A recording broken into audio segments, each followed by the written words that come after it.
ఈరోజు లక్ష్మీప్రియ కాలనీలో మనం ఈ మంచినీటి పైప్ లైన్ ఓపెన్ చేయడం జరుగుతుంది.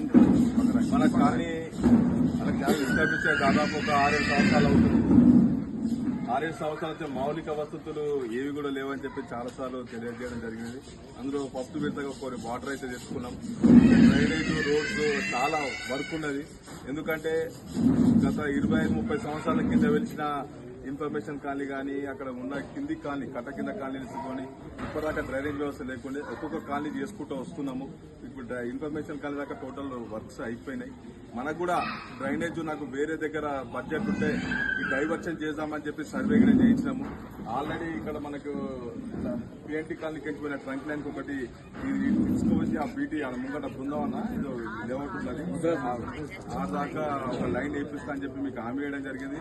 అది ఖచ్చితంగా ఇది ఒక వారం 10 అంటే ఆ రోజు వచ్చినప్పుడు కూడా నేను వారం 10 రోజుల్లో స్టార్ట్ చేస్తా అని చెప్పి నాకు మాట వాస్తవము. కానీ అది వచ్చిపోయినాక వర్షాలు రావడంతో మనకు పాత రోడ్డు మీద కొన్ని మెయిన్ ట్రంక్ లైన్స్ పలగడంతో అధికారులు మొత్తం అక్కడనే ఉండి చేయలేకపోయారు. కానీ ఇప్పుడు మాత్రం నేను చెప్తున్నా, నాకు మాట ఇచ్చినా ఖచ్చితంగా ఆడికి లైన్ ఆడికి దాకా ఈ ఒక్కటి ఇంటర్నల్స్ అయితే ఏం లేవు. ఈ ఒక్క లైన్ మాత్రం ఖచ్చితంగా చేపిస్తున్నా. ఆ దాకా రోడ్ కూడా చేపిస్తా అని చెప్పి మీకు నాకు ఈ 3 నెలల చేపిస్తాను.